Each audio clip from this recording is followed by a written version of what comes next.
ที่ว่ามีสายสิญจน์หอบเทียงไปหน่อยเนาะหอบหมองอยู่หมองเช้าเพราะว่ามีพอเซ็นเข้ามารอบนี้บัดเห็นสายสิญจน์หอบเทียงอยู่ไปหน่อยเนาะเอาเพิ่นเฮ็ดหยังเด้อันนี้วะโอ้แล้วก็เป็นอยู่ตลอดอืมนั่นแหละพบผ่านแนวนั้นก็เฮ็ดไปผ่านในนั้นแหละเพิ่นบอกว่าให้แก้ไปเพิ่นก็เคยเห็นอยู่เป็นยังไงเนาะบางหม่องเพิ่นก็เฮ็ดอยู่นะที่ผ่านมาที่ว่าเฮาเห็นก็บ้านเบาบ้านนั้นน้องทองมีอยู่นั่นแหละเนาะตอนนั้นก็ได้ว่าอยู่แล้วก็มันฮ้อนว่าซั่นนะเนาะก็บ่ได้ฝันอิหยังแปลกๆแล้วว่าเวลาเฮาแต่เพิ่นยังบ่ทันได้มาเฮ็ดมาหยังก็ได้แต่ก่อนนะบ่ได้พันเนี่ยก็ปกติธรรมดาเป็นน้ำปีน้ำเดือนบ่ฮู้นะแต่ว่าเฮาก็เฮ็ดเบิ่งเนาะมันเป็นหยังดอกเนาะเฮาเฮ็ดแล้วเฮาสบายใจขึ้นก็เฮ็ดบ่เป็นหยังเนาะมันก็สิดีต่อทางจิตใจเฮาเนาะบ่ให้เฮากังวลอีหยังนะว่าแล้วก็ตัวพี่น้องเอ้ยเพิ่นก่อนเด้อขออนุญาตได้เด้ออึ๊บเบิ่งกันตัวได้มองอยู่มองเช้ากว้างขึ้นกูเก่าแล้วบัดนี้เนาะพี่น้องเอ้ยนะ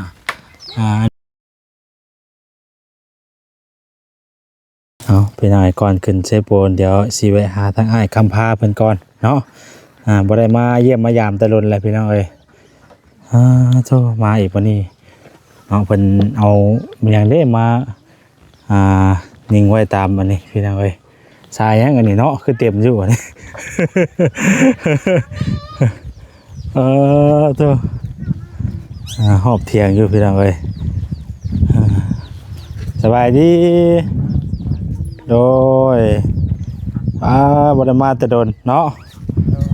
เป็นจังได้แล้วบ่ได้บอกอันยังบ่ทันได้แปดยังบ่พอเอาแป้นบ่พอเพิ่นผู้เพิ่นปาดเพิ่นยังบ่ทันได้เป็นปาดให้โดยแป้นบ่ทันพอสบายดีครับโดยพากันอยู่คบกันบ่มื้อนี้โอ้มาน้อยหลายเด้อนี่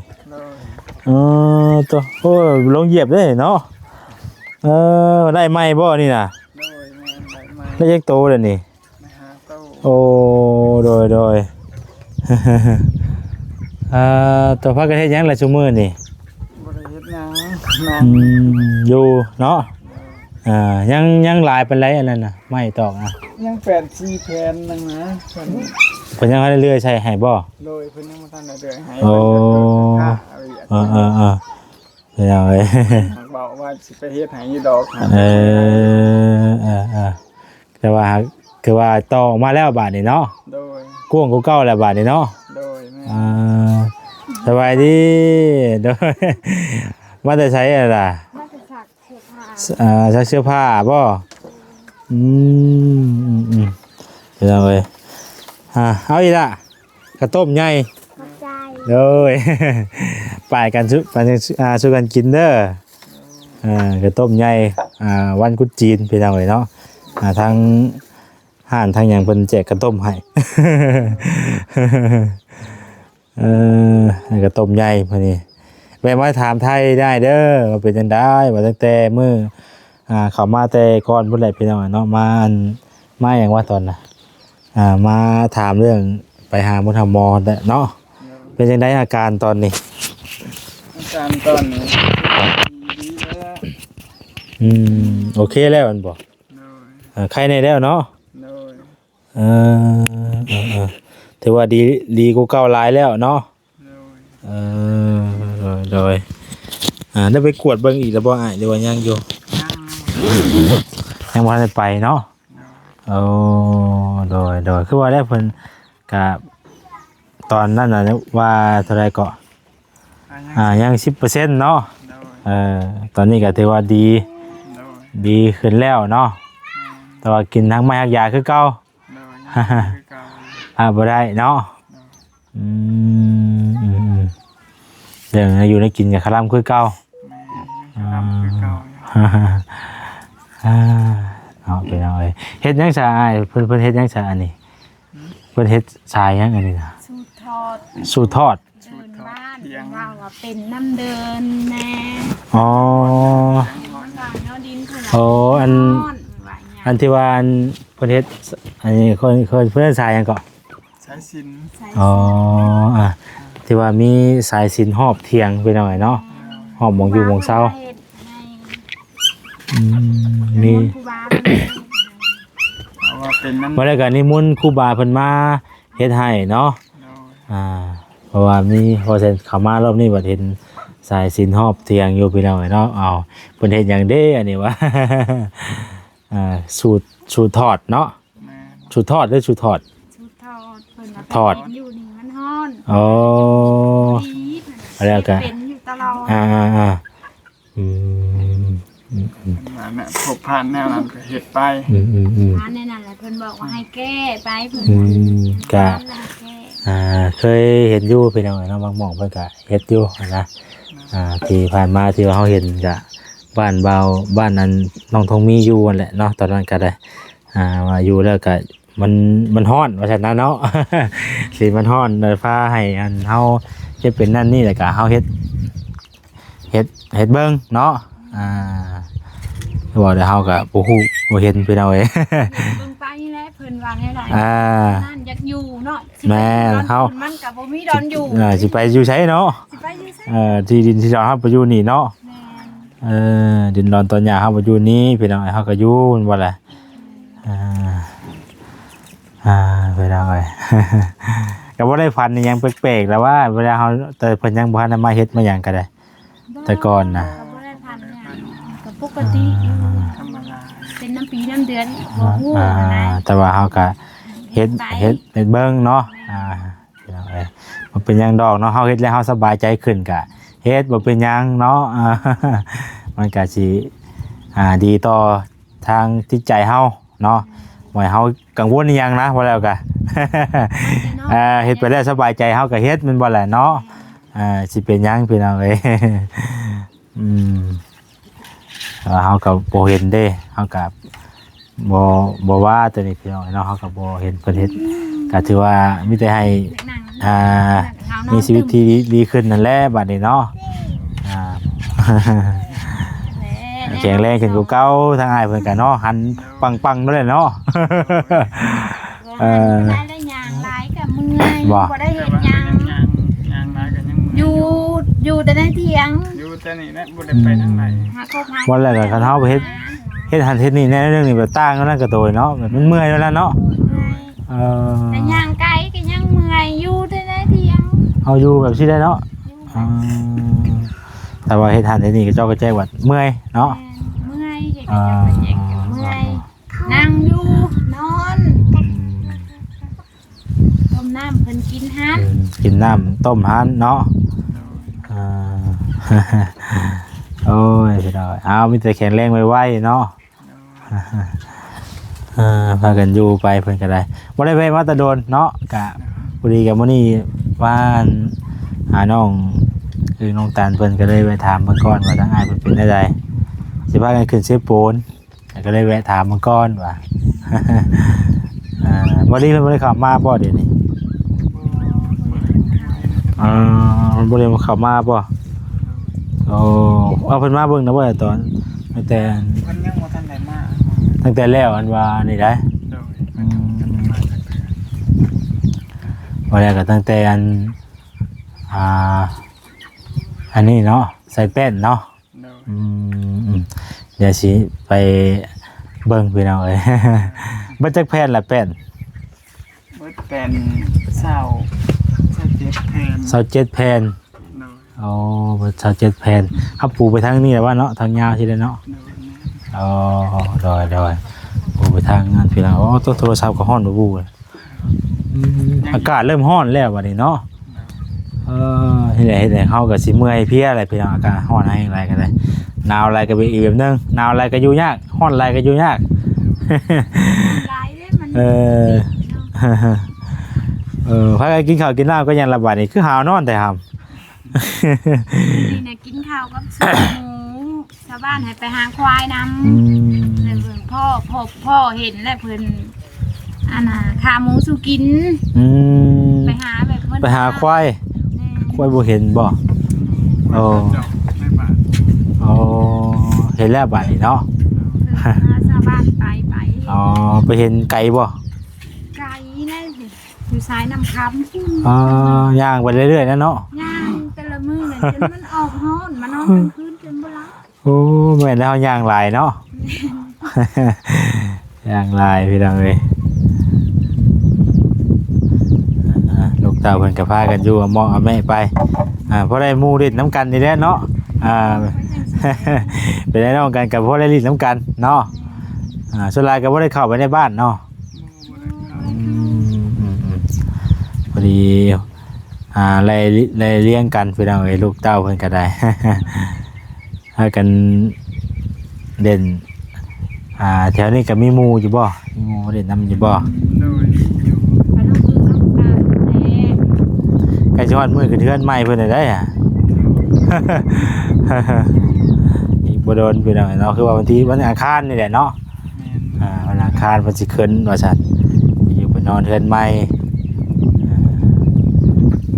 เบิ่งก็สิย่างมารอเบิ่งกันว่านี่ก่อนเด้อ โดย เบิ่งก่อนพี่น้องเอ้ยเบิ่งดูหามัน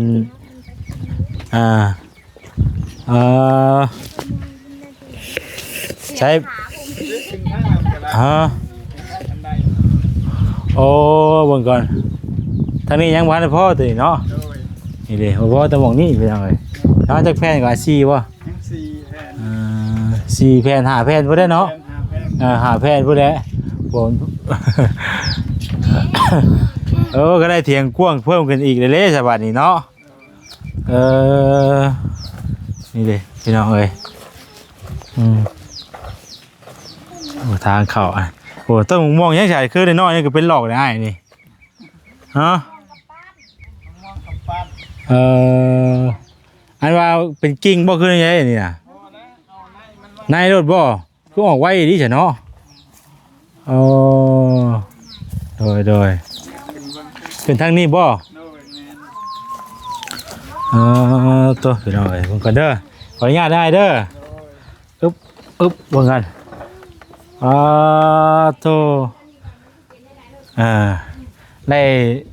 มองอยู่มองเช้ากว้างขึ้นกูเก่าแล้วบัดนี้เนาะพี่น้องเอ้ยนะ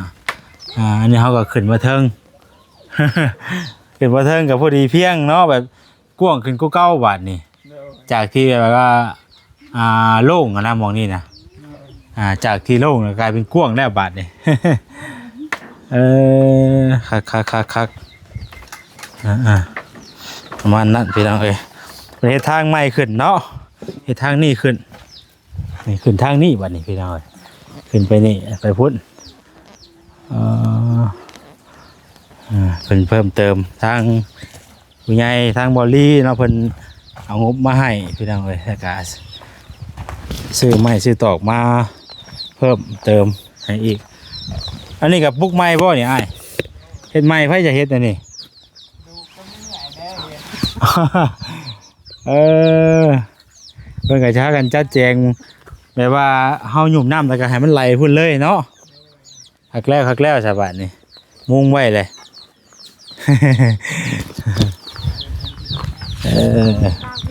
โอ้หมากพริกยังไว้เป็นหมากบ่หมากพริกนะ กำลังเดิมเป็น โอ้กำลังเริ่มเลยพี่น้องเคี้ยวคักดีเนาะ โดย คดน้ำชุ่มมือบ่นี่ แม่นวัดคุม หมากพริกอันนี้โอ้มันเป็นหมากลายได้พี่น้องเลย เป็นคนกินน้ำใน เอาบ่าวกินนั่นเลย แซ่บบ่หามแซ่บบ่แซ่บบ่วงตากินบ่วง เป็นเรากินน้ำใน กระต้มใหญ่เนาะ ห้องบ่าวแซนกินนั่นเลยลูก โอ้พี่น้องเอ้ยกระต้มใหญ่เด้อพี่น้องเด้อ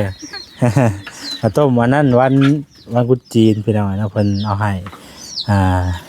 เพิ่นพากันเอาให้3ก้อนนี่แหละ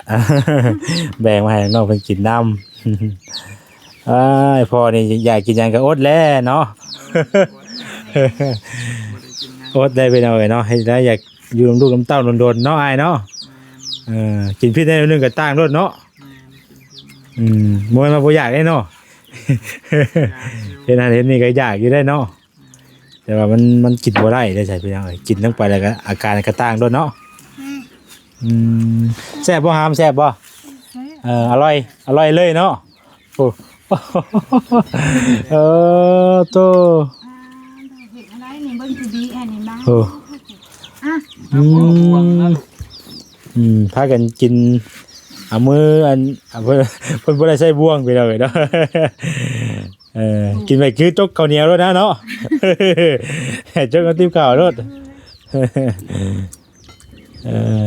กินว่านี่ไอ้ผู้นี้ได้ใส่คือบ่กินหาม อยาก ฮะ บ่อยาก เอ้า บ่อยาก เพิ่นว่าแม่เขาเพิ่นใส่หยังเพิ่นว่าแล้วก็ใส่ครบอะเนาะเพิ่นว่าเพิ่นตื่นนะเพิ่นว่าใส่หยังว่ะ ใส่หยังสิบ่ ใส่ใหญ่มันนี่นะ ใส่ ใส่หมู ใส่มันจะเป็นทั่วบ่ เป็นในถ้วยคือเนื้อหมูเนื้อหยัง มันกับบ่ฮู้ว่าเพิ่นนั่นพี่น้องมันก็มีส่วนหลายก็มีทั่วแหละเนาะทั่วลิ้นนั่นแหละครับมัน แซ่บอยู่ได้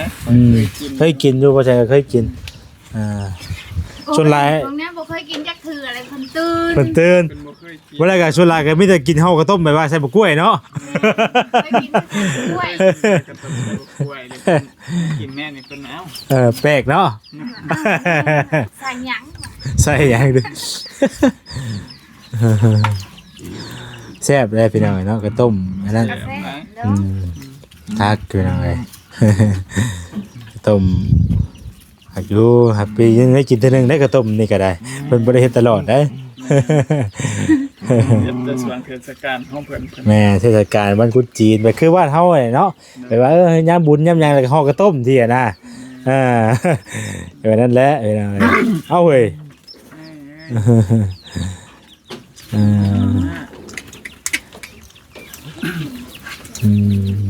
เตียงก็พอได้นั่งมันก็ได้ อิ่มแล้วบ่ อิ่มเนาะ อิ่มบ่ต้องหมักมันอิ่มเนาะ กระต้มมันหนึงอีกวัดจุคนบ่กระต้มใหญ่ได้เลยกระต้มมันหนึงกินอีกวัดจุคนเลยเอาก็บ่ได้มีหยังได้เด้อไปมาเยี่ยมมาถามไทยเบิ่งเนาะก็เป็นจังได้พี่น้องก็ดีใจนํที่ว่าได้เกาะหมองต่อหมองต่อเติมหมองอีกพอได้กว้างเนาะสิพากันคือเซฟปูนก็เลยขึ้นตอนนี้เลยแหละนี่นี่ก็สิเป็นพากันขึ้นไปเลยก็เลยมาแวะทางอ้ายเพิ่นก่อนว่าถามไทยเพิ่นก่อนอาการเป็นแนวใด กลับมาช่วงนึงกลับมาอยู่แต่ว่าบ่ได้แวะพี่น้องเนาะทางเฮาก็ได้พอดีเพิ่นก็ยังบ่ได้เข้ามาเพิ่นก็จะว่าเพิ่นไปอันขึ้นเซฟปูนคือกันบ่จักบ่ดีกะช่วงนี้ยิ้มแล้วบัดนี้เนาะ แซ่บบ่ แซ่บบ่ แล้วผมเคยกินครั้งแรกว่าจักนี่เนาะ เคยกิน เอากะจังซั่นได้เด้ออยู่ดีมีแห้งเด้อทางน้องไปก่อนบัดนี้ไปเวียกไปงานต่อก่อนอยู่ดีมีแห้งโชคดีเด้อโดย ทางปลอดภัยเด้อ โอ้ย ดีเศร้าไว้แข็งแรงไว้เด้อทั้งไงกันเด้อโอ้ย โชคดีเนาะวันไหนครับมีโอกาสก็สิมาแวะเด่นน้ำเด้อ โดยโอ้ยเพิ่นนอนเนี่ยพี่น้องเนาะ